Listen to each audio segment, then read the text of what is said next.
Այս մարդուն Հայաստանում ամենաքիչը սիրում են երիտասարդները։ Ըստ սոցհարցումների ամենաքիչը հենց երիտասարդներն են պատրաստ ընտրել գործող իշխանությանը։ 2018-ին ուսանողների, երիտասարդների ազնիվ մղումների, ջանքերի հաշվին թևեր առած այս իշխանության թևերը ճակատագրի հեգնանքով կարող են կոտրել հենց երիտասարդները։ Եթե չսիրելը վերածեն գործողության, եթե գնան ընտրատեղամաս, մասնակցեն ընտրության։ Սիրելի երիտասարդներ, այս մարդու եւ ձեր միջև սիրո բացակայությունը փոխադարձ է։ Այս իշխանությունը արհամարում է ձեզ, մարգինալացնում է, որ մեզ հետ ու մեր պետության հետ անի այն, ինչ ուզում է։ Երրորդ ժամկետ առաջադրվող Նիկոլ Փաշինյանն ուզում է ցմահ վարչապետ մնալ։ Եթե մնաց, ժողովրդավարությունից կմնա Ժ տառը, իսկ Հայաստանից ոչինչ չի մնա։ Մեր երկիրը եւ մեր երկրում ժողովրդավարական արժեքները Նիկոլ Փաշինյանի կամայականություններից փրկելու համար շատ կարևոր է ընտրություններին բարձր մասնակցությունը։ Գիտեք, խաղամոլությամբ տարված մարդուն երբեմն հարկադիր օգնություն է պետք։ Այս իշխանությանը սատարող մարդկանցից շատերը այդպես էլ չեն գիտակցում,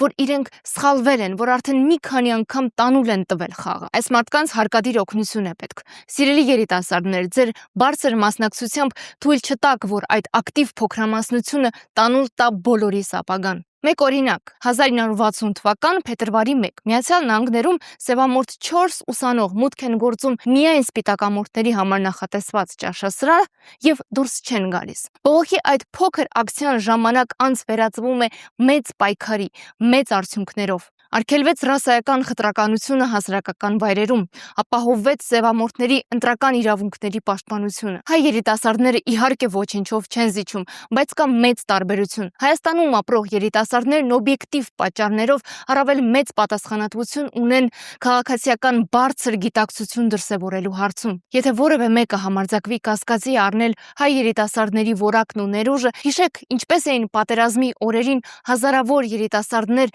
հերթ կանգնել կամավորագրվելու համար։ Սիրելի երիտասարդներ, այս իշխանությունն ուզում է ձեզ որպես քաղաքացիներ դասալիքների վերածել։ Թույլ մի տվեք դա, մասնակցեք ընտրություններին։ Իդեպ այս տարի Հայաստանում մոտ 170,000 երիտասարդ առաջին անգամ պետք է իրացնի իր ընտրության իրավունքը։ Սիրելի երիտասարդներ, եթե մի պահ կտարակուսեք արժե գնալ ընտրության թե ոչ, հիշեք, այս իշխանության օրոք պատերազմներին հազարավոր երիտասարդներ զրկվեցին